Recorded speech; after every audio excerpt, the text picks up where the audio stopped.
All right, let's get it. Let me shut this. All right. So this is in the midst of a grand story. All right, this is of course where it starts because I'm trying to tie this to the house of Cadmus. All right, Cadmus was the spring of sort of difficult blood. The fountain of who he was as a man was not intentional. He thought that he was just following what fate and the gods and whatever had called him into. But because of that, he arrived in a very odd relationship between humanity and divinity. And it's, of course, one of my favorite things to talk about. It's one of my favorite things to give to you guys. I know that it's heavy, but this is where I really agree with a guy named Saint Basil. Have you ever heard of Saint Basil? He's a dude who's like, he's one of like the early church fathers. He's a writer, thinker. And one of the things that he says is extremely Platonic. It's very allegory of the cave-esque. And he says this. He says, you have to read pagan literature before you read scripture. You have to read stories of people who do not know Yahweh first before you read stories about Yahweh. And that's where I can't give you my doctrine and say that that's real, because that steps on so many toes of people at a school like this. But I agree with him. And you guys probably have felt that I agree with him in that, because I love these stories. I have a really deep relationship to these stories, and I've told you and shown you how these stories make scripture make sense to me. And the whole Platonic allegory that he ties in is when he says, you have to look at the reflection of the sun in the water so your eyes can adjust to actually see the sun itself. That's what I feel stories like these do.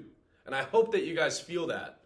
And this story right now, being as heavy as it is, helps me understand the very first book of the Bible more than I ever have. And remember, Genesis is the book of the Bible that hurts people the most. Doesn't make sense to people the most. That one leading through the Pentateuch all the way to Judges and Joshua, where things get very hairy. So, here we freaking go. All right, so Tantalus was the beloved son of Zeus. Let me just go ahead and put all the points that I've got up here. All right, he was the beloved son of Zeus. Of course, Zeus had many sons, but there was something about Tantalus. This dude that he had given birth to, don't worry about the lineage, like I said, it's in the midst of a long story, but don't worry. Start with Tantalus here with me. And Zeus just really valued him. And a lot of the times, like we've seen before, when Zeus has a son, does he have a relationship with that son? Not really. I would say the closest that we ever got to a son being beloved to Zeus was Perseus. But he did it in this indirect way.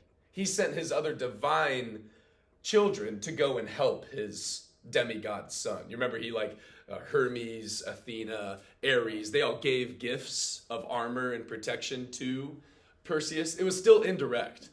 But guys, this is why I want to start here.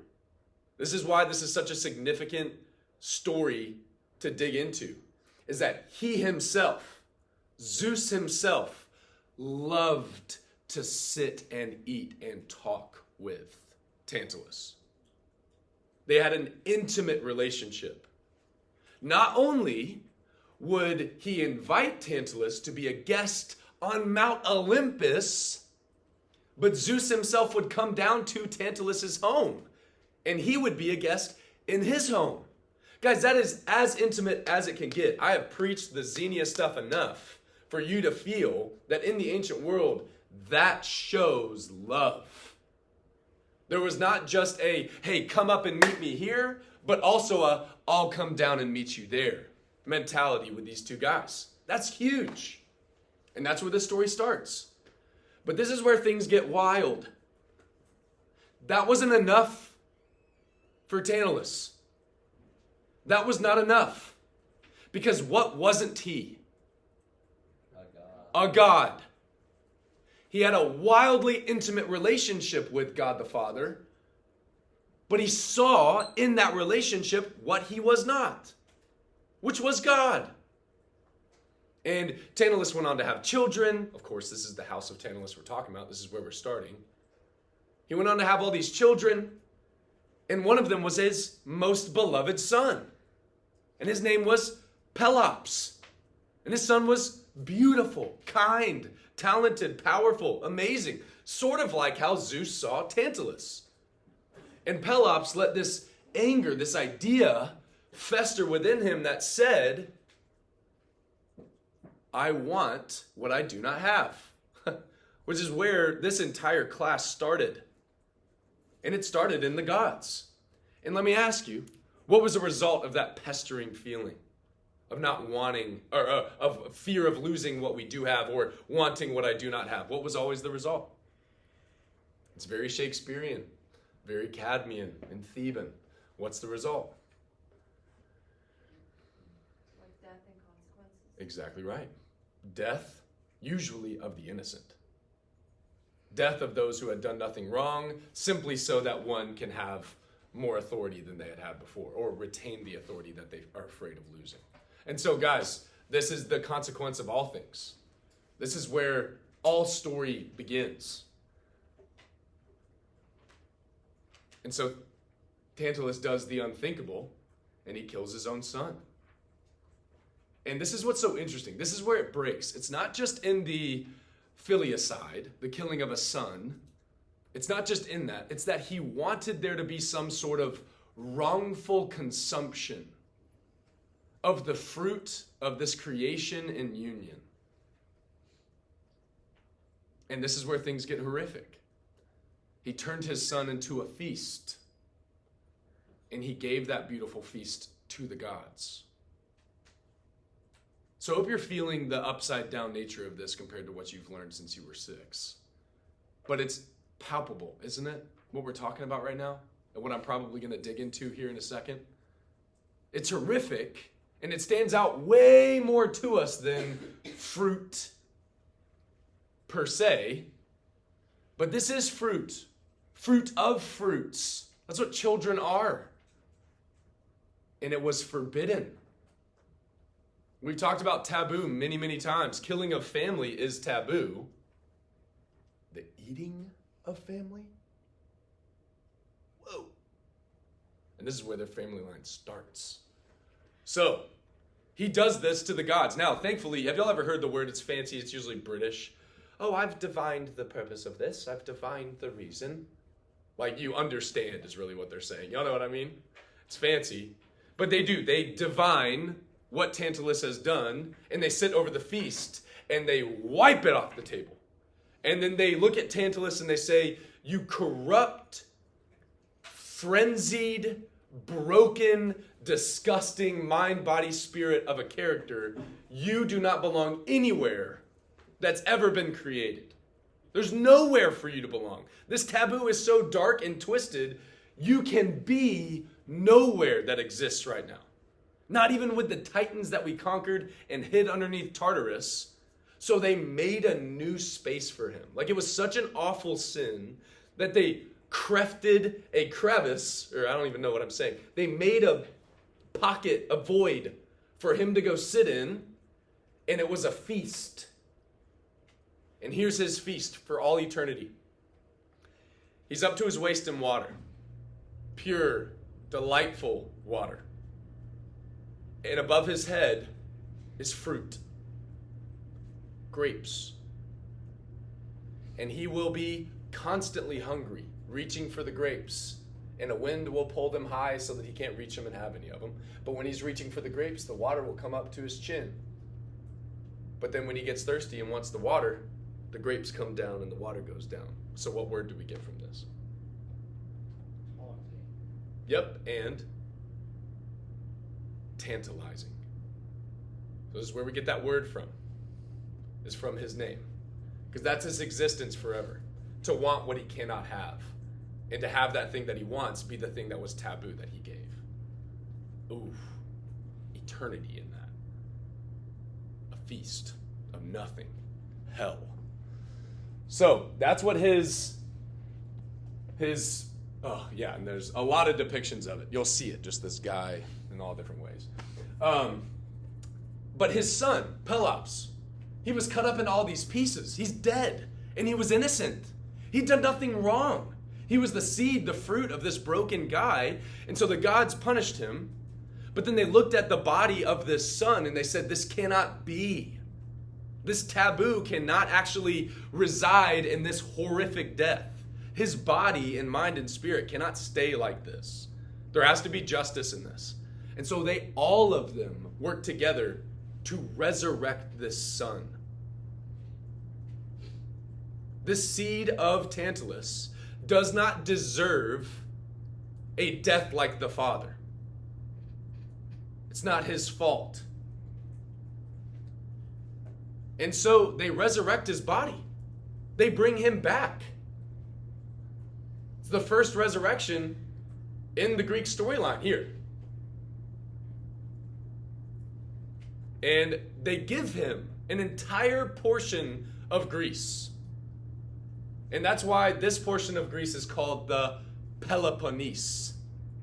It's named after Pelops, because this is what he was given. Massive, and obviously vital. I mean, look at where it is. It's like smack dab in the center of the Mediterranean Sea. This is awesome. Can't ask for a better place than that. It's also really close to Crete, which y'all know is insanely dope. Yeah. What's the name of the place again? Peloponnese. I think I put it up here. No, I didn't. Why did I not put it up here? No, I didn't put it up here. It's Peloponnese. All right? But here's the thing. That's not where the story ends. That's not where we're done here. Because like we know, and here's the reflection in the water that we don't like to look at, especially when we realize that it's still there in the reflection of the sun, is that the blood still remains. That evil in Tantalus still remained. And he had more children than just Pelops. All right? And this is where the story continues. The brokenness of the father, wanting what he could not have, and letting that eat him up. Like, dude, the consumption terminology here, I wish Hope were here. The consumption terminology that starts so early is so undeniable. Consumption. Like, even think about Kratos and Jupiter. In the heavenly places, the taboo was occurring, and it occurred in consumption. The eating of. If you want to know my stance on abortion, it comes from this. It's always been this. Always. It makes me want to weep. It doesn't make sense once you know these stories. Controlling the life of offspring is not our job. It's not who we are. It's broken through the millennia. It's always been. And I know many disagree with me on that. But the blood continues, and it is sour. And Thyestes and Atreus are the two other sons of Tantalus. And they suck. All right, and you guys can see that the real unit is called the House of Atreus. All right, because that's the one that we who know the myths, we know Atreus. And we don't even just know Atreus, we know his sons. It's going to continue and continue. All right? Wait, yeah. Is Atreus, These are the sons of Tantalus. Oh. Yeah, these are the sons of Tantalus. All right, we're going to go through the family line pretty quick, just in one day. But, so Thyestes does something taboo, because taboo has stained the blood of this family. This bloodline is cursed through the sin of the forefathers. All right? It's a real idea. And Thyestes then sees no barrier to keep him from lusting after Agamemnon's wife. I mean, not Agamemnon, Atreus' wife. And so, they have an affair, and Atreus finds out. All right? And like I said, guys, the story continues. And when I say the story continues, I mean it continues. And it repeats itself. So Atreus doesn't just go up to Thyestes and be like, dude, what the F, bro? He goes in secret, and he finds Thyestes' children. He kills them. He cuts them up, and he makes them into food. And he gives them to Thyestes. But what is Thyestes not? He's not a god. He cannot divine the reality of things like the gods can. And he eats it. And Atreus watches him eat it. All right? The only one who does not get eaten is a guy named Aegisthus. And he will come back later. Because Thyestes is told. Atreus stands there kind of like a butler behind him. Says, how's that taste? Do you need some salt? He says, where are your kids? Thyestes says, I don't know. They'd probably love this. And he said, I don't think they do. So evil, dude. And then he tells him, he says, they're right here. They're at the feast. And then Thyestes throws up everywhere. He throws up everything. Vomits until he's like on the floor, weak. And then his son Aegisthus picks him up. And he carries him away, and they flee in shame of what they've done. But they vow a curse on the house of Atreus when they do so. And that's the curse that we're really going to talk about in this unit. So,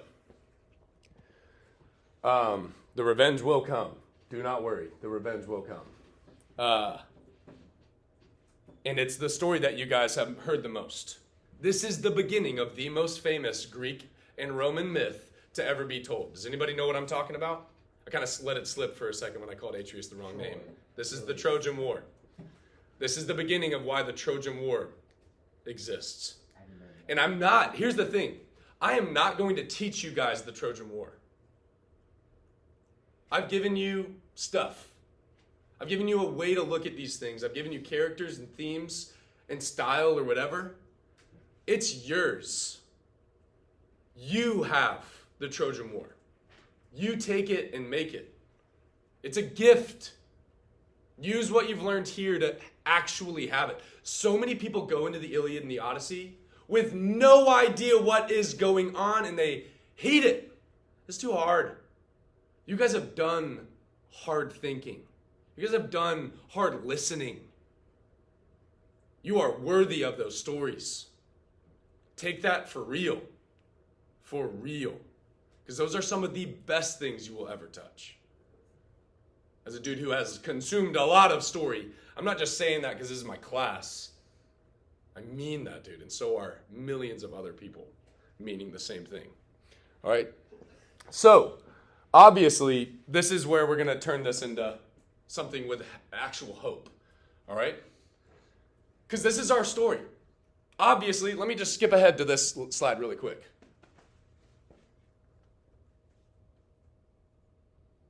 How does this relate? Adam was like Tantalus. Yep. But how is the story similar and how is it different? Obviously similar. Go ahead. Hit the similar first. He got punished for his wants. Well, and he cursed the rest of the world forever. Yeah, Adam is the reason why all people are cursed. Adam is the reason. He's the father, and the reason why every person that walks the face of the planet is cursed and dead. It's his fault. Because of what? His wants. Nope. Be more specific. Go Sunday school with me. He ate what he wasn't supposed to eat. He consumed what he was not supposed to eat. He made his body the temple of something it was not supposed to host. He put a guest in that is not supposed to live there. And he was the guest. Think about the beginning of all things. What is Genesis 1 and 2? It's creation. And what we realize creation was, and this is what makes me so happy to be alive, is that when I walk outside, I'm a guest. Creation is God making what? He's making us a guest. He made us a house. He made us an unbelievable place to live in. And he said, enjoy it. I made it perfectly for you to see who I am. Every single aspect of what you touch, taste, see, feel, hear is me. And it's a constant reminder of how much I love you all the time. But don't please don't what? And then now this is back to Macbeth and Cadmus and Oedipus. Don't what? It's what the three weird sisters said in the rafters of Macbeth's house. Don't ask for more. Seek to know no more. I have told you what you need to know. I have given you what you need to live. Seek to know no more. And what was the tree? Knowledge. Consuming in your body and your mind. It's where it all begins. Do not consume with your vessel, with the host vessel I've given you. Not in your mouth and body, and not in your mind. Do not consume what I have not given you. That's breaking Xenia. You're breaking my code of all reality by doing that. It's not a Greek code. It's not an ancient code. It's Yahweh's code for all things. Is to host and be hosted correctly. That's what a baby is. A baby is a guest. Nobody talks about it like that. Because nobody thinks about the world like that. That you are just a guest and a host. Do not put in your body what you do not want in your body. That's a breaking of the mind to the heart through the spirit within the body. And it's not balanced and it's not real. Yeah. Go ahead. All right, because now let's talk about this. Oh no, is my computer dying? Whoa.